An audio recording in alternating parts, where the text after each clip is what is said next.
My name is Jake, I'm 35, and my wife, Emily, is 32. We've been married for 7 years, together for almost 10. If you had asked me a month ago, I would have said our marriage wasn't perfect, but it was solid. We had the usual ups and downs, work stress, occasional fights about nothing, but I never suspected this. Emily was always the type of woman who needed attention. She loved compliments, validation, and, honestly, she could be a bit of a drama queen.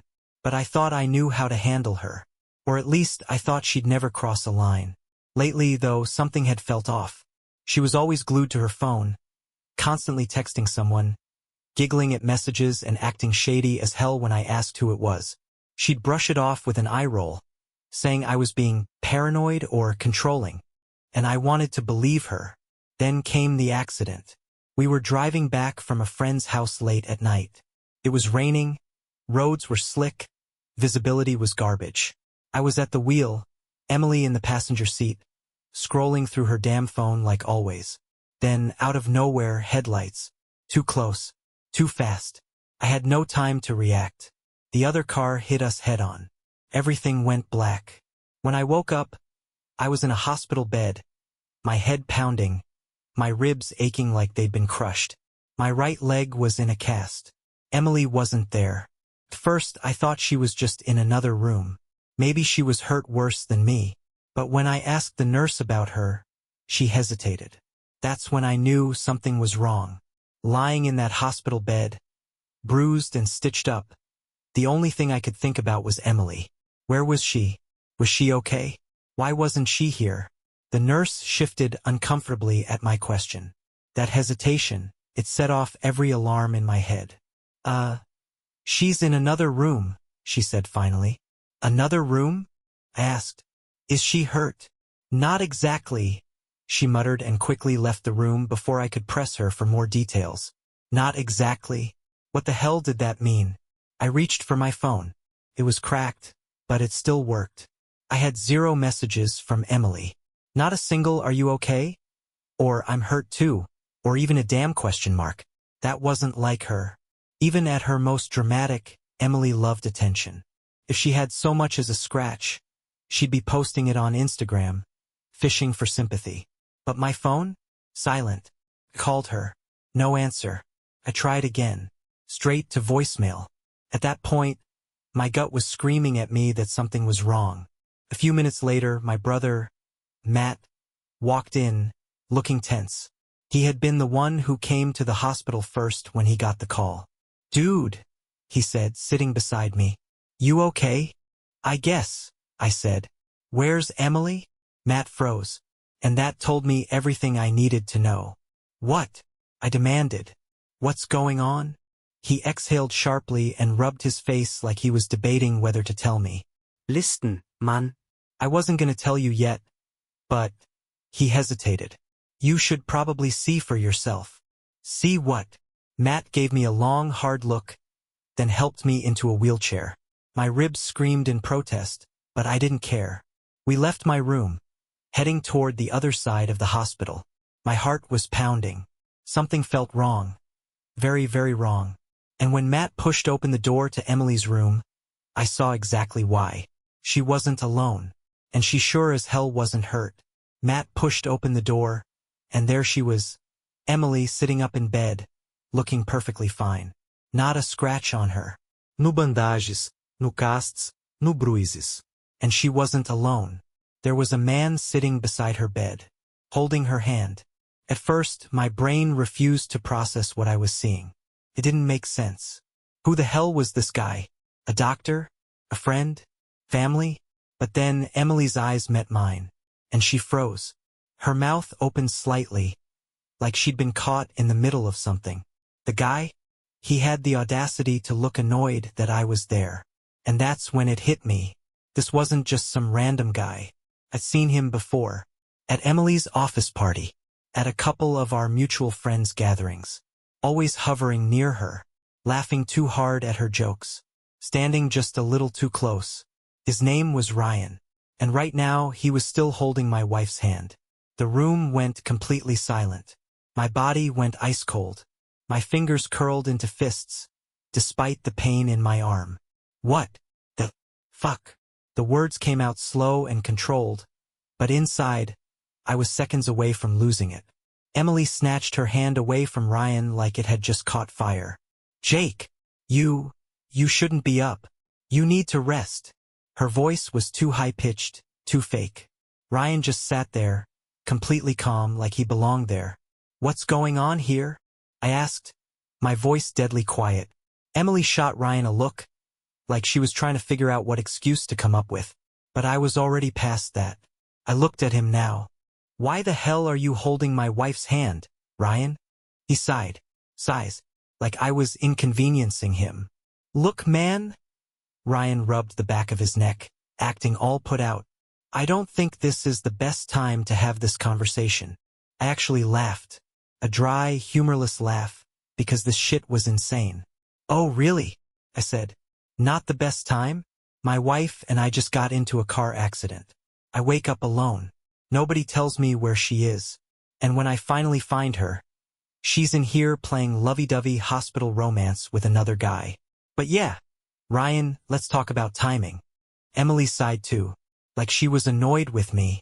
Jake, calm down, she snapped. That did it. That broke something in me. Calm down. My voice was shaking now, but not from fear, from rage. Are you seriously telling me to calm down when you're in here with him? Emily rolled her eyes. Rolled her fucking eyes. Oh my God, Jake. Don't be so dramatic. Ryan didn't move. He just sat there like he was waiting for this to be over. Like I was the problem here. I turned back to her. How long? My voice was barely above a whisper now. Emily folded her arms. Jake, can we not? How? Fucking long? She hesitated. And that told me everything. Then she sighed again, and with a shrug, she said, a few months. A few months. I felt like the air had been punched out of my lungs. Like the accident hadn't just broken my bones. It had shattered my entire reality. And Emily? She just sat there, looking bored. A few months. I just stood there, gripping the arms of the wheelchair, my entire body numb. A few months? She said it so casually, like she was telling me she switched laundry detergents or tried a new diet. Ryan still hadn't moved. The fucking audacity of this guy, just sitting there, watching this unfold like he was a goddamn guest on a talk show. So let me get this straight, I said, voice eerily calm. You've been fucking him for months, while I've been working late, paying the bills, thinking we were just going through a rough patch. Emily groaned, like I was exhausting her. Jake, don't make this a big deal. I blinked. Don't make this a big deal? Ryan finally spoke because apparently this was his moment to shine. Look, man, he said, putting on this fake as sympathetic voice. I get that you're upset. Shut the fuck up, Ryan. I snapped before I could stop myself. His mouth shut instantly. Emily threw up her hands. See? This is what I mean, she huffed. You're always so aggressive. This is why I didn't tell you before. I let out a laugh. A loud, bitter, disbelieving laugh. Oh, so now it's my fault you're a lying, cheating piece of shit? I leaned forward. I almost died last night, Emily. You almost died. And this is what you were worried about? Covering your ass. She rolled her eyes again. Again. Oh my God, Jake. It's not that deep. Yes, I made a mistake, but we can work through it. I felt my fingers dig into the arms of the wheelchair. A mistake, I repeated, voice dangerously quiet. You don't accidentally fuck someone for months, Emily. Ryan cleared his throat like he wanted to speak again, but I shot him a look that shut that down immediately. Emily crossed her arms. Okay. You know what? Fine. Maybe I should have told you sooner. But honestly, Jake, you've been so checked out of this marriage for months. You barely even notice me anymore. There it was. The classic excuse. I stared at her. So because I was working my ass off to give you a good life, you decided to fuck Ryan? Oh, don't be so dramatic, she shot back. Dramatic. I felt something in me snap. I turned to Ryan, my voice dangerously calm. Tell me, Ryan, does your wife know? His face drained of color. And that's when I knew. Oh, I said, leaning back in my wheelchair. So you're not just a homewrecker, you're a cheating homewrecker. Emily's eyes widened. Jake, don't. Oh, I absolutely will. I pulled out my phone, cracked screen and all. What's her number, Ryan? Or should I just send her a message on Facebook? Ryan looked pale as hell. Emily suddenly cared. Jake, stop. This isn't necessary. But I wasn't listening anymore. Because at that moment, I knew exactly what I had to do. The second I mentioned Ryan's wife, everything changed. Ryan shot up from his chair like someone had lit his ass on fire. Dude, let's not do anything crazy, he said, hands up like he was trying to calm down a wild animal. Crazy? Oh, now I was the crazy one? Not the guy fucking my wife behind my back. Emily, of course, immediately switched into damage control mode. Jake, let's just talk about this. Okay? Her voice was suddenly soft, almost pleading. Fake as hell. I smirked. Now she was worried. Oh, I think I've heard enough, I said, unlocking my phone. Let's see. What was her name again? Oh yeah, Madison. Ryan flinched. Bingo. Emily lunged forward and grabbed my wrist. Jake, stop. What's the point? You're just trying to be vindictive now. I ripped my arm away from her. Oh, I'm the bad guy now? I let out a dry laugh. You didn't give a shit about consequences when you were spreading your legs for him.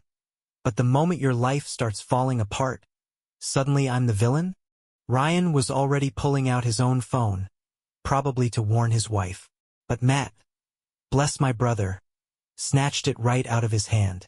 Nah, man, Matt said. You don't get to control the narrative. Ryan actually looked scared now. Good. Emily, on the other hand, was fuming. You're acting like a fucking child, Jake, she hissed. This is exactly why I wanted to leave you. I froze. Wanted to leave? I stared at her, something in my chest tightening. Wait, I said slowly. You were planning to leave me? Her lips parted, like she hadn't meant to say that out loud. But it was too late. Ryan shifted uncomfortably. Emily swallowed hard, then squared her shoulders. Yes, she admitted, lifting her chin. I didn't know how to tell you. I felt like I had been hit all over again. I had spent the last 12 hours thinking Emily and I had barely survived a near-death experience together. That maybe, just maybe, it would make us stronger. But the truth? She was never planning to stay. The accident just forced her hand. And now she was stuck, scrambling to cover her ass while her little side piece was about to lose everything too. I nodded slowly. Okay, I said. Then let's make it official. Her eyes narrowed. What do you mean? I met her gaze, my voice steady. I'm divorcing you, Emily. Her mouth dropped open. She blinked. Once, twice, like she couldn't believe I was actually serious. Wait, Jake. No. I cut her off. I'm done. You want to be with Ryan? Be with Ryan. But you're not going to string me along while you play house with your side dude. For the first time, real panic flickered across her face. Because now she wasn't in control. And she hated that. Emily panicked. I saw it in her eyes. The way they widened, darting between me and Ryan like she was trying to figure out her next move. She had expected me to yell, to argue, to fight for her. But I wasn't doing any of that. I was done. Jake, wait. Let's just talk about this, she said quickly. I mean, we've been together for years. You can't just throw that away over a mistake. A mistake. I clenched my jaw so hard I thought my teeth might crack. You've been fucking him for months, Emily. That's not a mistake. That's a whole goddamn relationship. She flinched. Ryan, for once, had nothing to say. He looked like he wanted to sink into the floor, probably realizing that, best case scenario, he was about to go through a divorce too. Good. I turned to my brother. Matt, get me a lawyer. Emily snapped. Are you fucking kidding me, Jake? You're really gonna be this dramatic? I actually laughed. Oh, I'm the dramatic one? You've been sneaking around behind my back like a goddamn high schooler? And I'm the problem. She threw up her hands. I wasn't sneaking. I was waiting for the right time to tell you. Oh, were you? I interrupted. When, Emily? Before or after I paid for our vacation next month? Before or after I covered the last 3 months of rent because you forgot to send the check? Before or after I spent 10 years loving someone who didn't deserve it? Her mouth snapped shut. Yeah. That one hit. Matt cleared his throat. All right, he said, looking directly at Ryan. You got 2 choices, buddy. 1. You call your wife right now, tell her the truth, or 2. I send her a message myself. Ryan looked physically ill. Come on, man, he muttered. There's no need for that. I grinned. Oh, I think there is. Emily turned to him now, eyes pleading. Ryan, don't let them do this, she whispered. Ryan blinked at her, and that's when it hit me. She thought he'd protect her. She thought he'd be her hero. But Ryan was a coward, and he proved it in the next second. I should probably tell Madison myself, he mumbled, pulling out his phone. Emily's face drained of color. Ryan, she said sharply. No, he didn't even look at her. My brother smirked. Smart move, man, Matt said. Emily? She looked like she was about to explode. And for the first time since this nightmare started, I felt good. Because for once, she wasn't in control. Emily was losing it. I could see it in the way her hands clenched, the way her face twisted in pure rage as Ryan hesitated with his phone. She thought she had control. Thought she could manipulate, twist things, make me out to be the bad guy. But now her little fantasy world was crumbling. Ryan, she snapped. Don't be stupid. He still wouldn't look at her. His fingers hovered over his phone, his whole body tense as hell. He was trapped. He knew it. She knew it. Ryan, Emily said again, voice sharper now. We talked about this. This isn't their business. I laughed. Oh, it's not. I leaned back in my wheelchair, smirking. Well, sweetheart, it became my business when I found out my wife was getting dicked down by some married asshole behind my back. Matt snorted. Ryan, he winced. Emily's face went bright red. Jake, for fuck's sake, can you stop being so crude? Oh, I'm sorry, I said, mocking her tone. Did I hurt your feelings? She glared at me like she wanted to rip my head off. Ryan sighed. Then, finally, after what felt like forever, he pressed call. Emily's whole body tensed. The call rang once, twice, then, hey babe. Madison's voice was so damn cheerful, completely oblivious to the absolute shitstorm about to hit her. Ryan swallowed hard. He looked like he wanted to die right there. Hey, we need to talk, he said, voice tight. Silence. Then, what's wrong? Ryan glanced at Emily, who was shaking her head violently. Her lips were mouthing something at him. Ryan. Madison's voice was sharper now. What the hell is going on? And just like that, he broke. I cheated, he blurted out. With Emily. Silence. Long, heavy. Dangerous. Then, you fucking what? I actually smiled. Beautiful. Madison was screaming through the phone now, her voice going from shock to rage in a matter of seconds. Are you serious? How long, Ryan? How fucking long? Ryan squeezed his eyes shut. A few months, he muttered. Oh my God. Madison's voice cracked. You disgusting piece of shit. Emily was fuming. She turned on me. Are you fucking happy now? She screamed. Oh, absolutely, I said, grinning. Madison was still going off on Ryan, calling him every name under the sun. Deserved. Then she dropped a bombshell none of us saw coming. I hope you and your fuck buddy are happy, Madison spat. Because I'm taking the kids and leaving your sorry ass. The kids. Ryan went pale. Emily's mouth dropped open. I raised an eyebrow. Oh, you didn't tell her he had kids? Ryan looked like he was going to throw up. Emily? She looked like she just realized she bet on the wrong horse. Because now, she wasn't just the other woman. She was the reason 2 kids were about to lose their dad. And for the first time all night, she actually looked scared. Emily's face drained of color. She looked between me and Ryan like she was just now realizing how deep she had fucked up. Wait, Madison, Emily blurted out, leaning toward Ryan's phone. You don't have to do this. Let's just... Click. Madison had hung up. Ryan looked like someone had just sucker punched him. He stared at his phone, frozen, breathing hard. "She's serious," he whispered. His voice sounded small. "No shit, dumbass," I said, crossing my arms. "You just told your wife you've been cheating for months. You think she's gonna just bake you a pie and get over it?" Emily turned on me fast. "Jake, shut the fuck up," she snapped. "You've done enough." I leaned back in my wheelchair, smiling. "Oh no, sweetheart, you did this. You and lover boy over here." Ryan suddenly stood up, running his hands through his hair like he was about to have a breakdown. "Oh my God," he muttered. "I'm gonna lose my kids. I'm gonna fucking lose my family." Emily reached for him. "Ryan, no, we'll figure this out." He yanked his arm away from her. He stared at her like he was seeing her for the first time. "Emily, you're not my wife. You're not my family. I just lost everything because of you." Emily froze, and that was the moment I saw it. Regret. Not because she felt bad for hurting me. Not because she had destroyed our marriage. But because Ryan wasn't picking her. She thought she was trading up. That she'd leave me, slide into a new perfect relationship, keep the house, keep the lifestyle.